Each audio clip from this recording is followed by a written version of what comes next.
Се согорували токсичен отпад во Скопски Сарај. Според невладините организации, процесот на согорување на отровите се вршел во голема подземна просторија во населбата, во куќа со високи зидови и голем двор. Таму неофицијално била сместена печка за спалување на хемиски отпад со високо ниво на токсичност, кој во одредени услови придонесува за добивање на канцер, главоболки, халуцинации, губење на свеста и пад на имунитетот. Алфа денеска беше во Сарај. Граѓаните се пожалија дека чувствувале лоша миризба, но вела дека не знаат од каде доаѓала. Се сомневаа дека била од околните куќи, зашто според нив смрдејата се ширела до Ѓорче Петров. Тешко, Бога ме, тешко.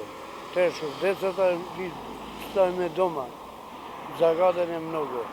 Оваа жена од Ѓорче Петров за Алфа вели дека скоро секоја вечер се чувствува ужасен мирис на хемикали слични на канализација, и тоа проследени со гребење во грлото и солзење на очите. Загадено и има еден мирис катастрофа. Ова што чистат куќиве со канализацијата, не можеме да седиме.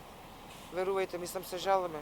Од кој куќи излегува таа миризба? Тука во Сарај, во Ѓорче? Од Сарај, ние сме преку мостот, таму се осеќа на тераса дури кога седиме, сите комши.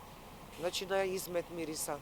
Заменик министерот за животна Јани Макрадули и натаму стои на ставот дека во Македонија не се согорува радиоактивен отпад увезен од странство. Постојат 4 различни студии кои што аргументирам за загадувањето, кои што укажуваат дека во Скопскиот агломерацијски регион, во Битола и во Тетово, најголем извор на загадување е домашното затоплување.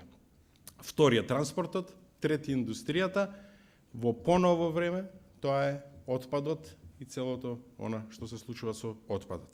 И додека земјава мака мачи со загаденоста на терен, нема доволно инспектори кои ги детектираа загадувачите. Граѓаните масовно се жалат дека државата не прави доволно за да се намали загадувањето, кое на голема врата тропа во пресред на зимата.